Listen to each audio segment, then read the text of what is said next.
अगर मैं आपसे पूछूं क्या थ्योरी और लॉ एक ही चीज़ होते हैं या डेटा ऑर्गेनाइजेशन और डेटा एनालिसिस में क्या फ़र्क होता है।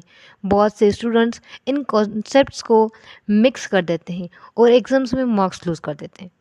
लेकिन इस वीडियो के बाद आप कभी भी कंफ्यूज नहीं होंगे। अस्सलाम वालेकुम everyone, welcome back to the channel learn with Hayati. We are continuing class 9 biology series chapter number 2 biological method का पार्ट 2 पढ़ने वाले हैं हम। इस लेक्चर में हम theory, law, principle, data organisation, data analysis को सिंपल एग्जांपल के साथ समझेंगे। थ्योरी, सबसे पहले एक मिसकंसेप्शन को दूर करूंगी।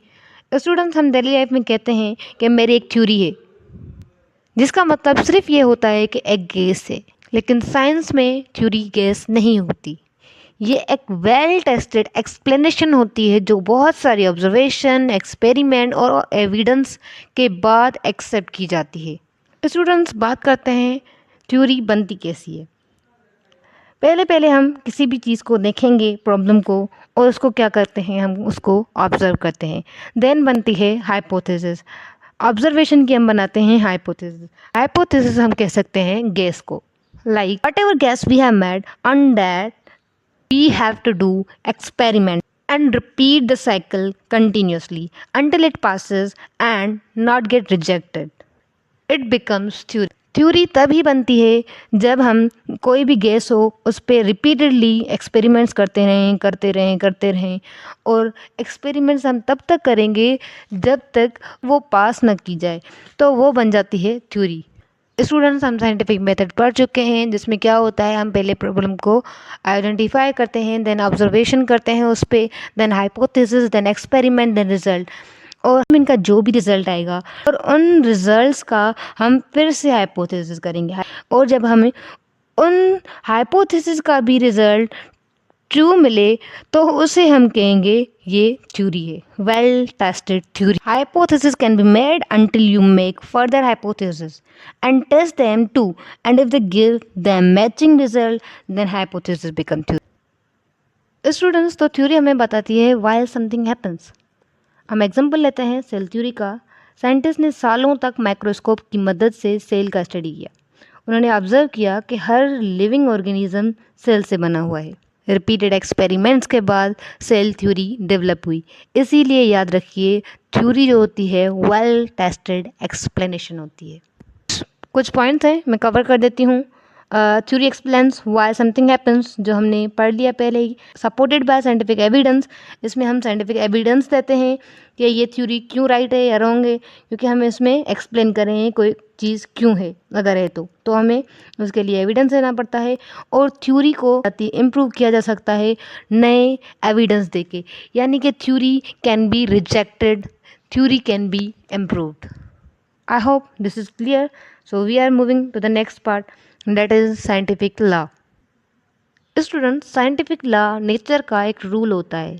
ये बताता है what happens in the nature, लेकिन ये क्यों होता है ये एक्सप्लेन नहीं करता। सब लॉ रिपीटेड ऑब्जर्वेशन के बाद इस्टेब्लिश होता है। स्टूडेंट्स, अब जो थ्योरी होती है ना, वो again and again continuous efforts के बाद उसको डिस्प्रूव करने के लिए पूरी दुनिया के साइंटिस्ट जो होते हैं उस थ्योरी को अलग अलग जगहों से, अलग अलग मतलब तरीक़ों से क्या करते हैं, उसको रिजेक्ट करने के लिए, नए नए एविडेंस लाने के लिए क्या करते हैं, उस पर एफर्ट्स करते हैं। जब वो थ्योरी रिजेक्ट ना हो और सेम रिजल्ट्स दे हर जगह से कंटिन्यूस एफर्ट्स के बाद, देन वो बन जाती है लॉ।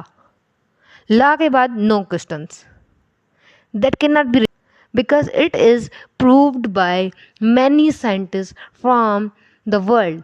एग्जाम्पल लेते हैं, ग्रेगर मंडेल ने पी प्लांट्स पर एक्सपेरिमेंट्स किए। उन्होंने देखा कि ट्रेड्स पेरेंट से ऑफस्प्रिंग में एक स्पेसिफिक पैटर्न के मुताबिक ट्रांसफ़र होते हैं।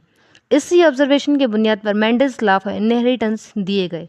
याद रखिए, कोई चीज़ क्यों हुई है वो इसको एक्सप्लेन नहीं करेगा, एक्सप्लेन किया जाता है हमारा थ्योरी में, और लॉ जो होता है वो बस स्टेटमेंट देता है। स्टेटमेंट जो होती है बस वो राइट होती है, because it can not be rejected, approved by the world scientist. Then हमारा आता है प्रिंसिपल।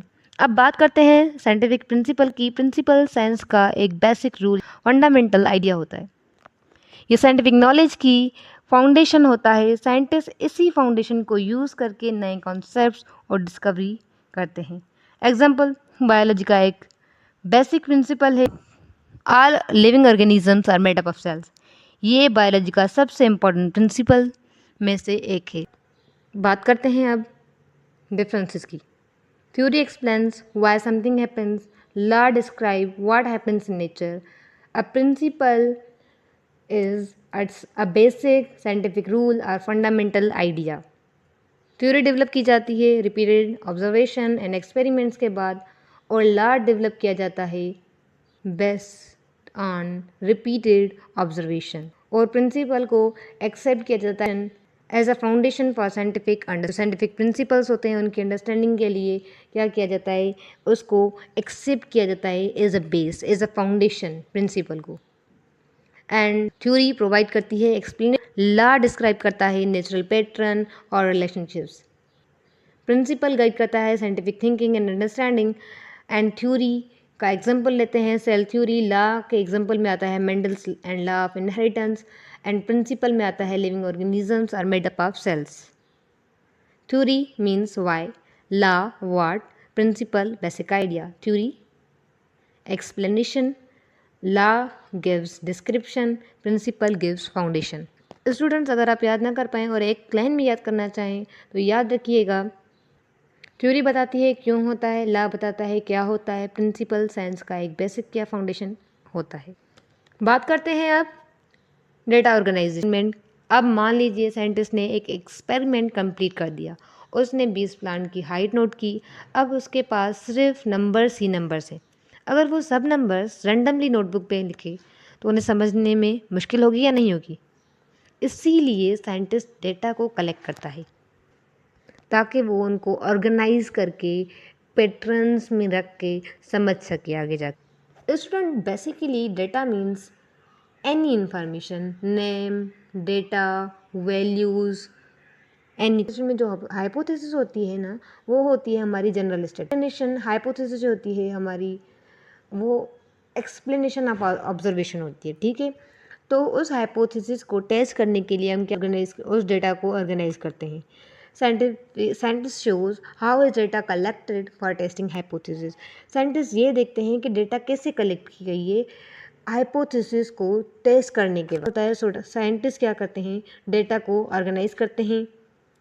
अब समझते हैं डेटा ऑर्गेनाइज कैसे होती है। डेटा ऑर्गेनाइज होती है ग्राफ्स में, फ्लो चार्ट्स में, मैप्स में, डायग्राम्स में। एग्जाम्पल लेते हैं, सपोज हाइट्स हैं 12 सेंटीमीटर, 14 सेंटीमीटर, 16 सेंटीमीटर, 18 सेंटीमीटर।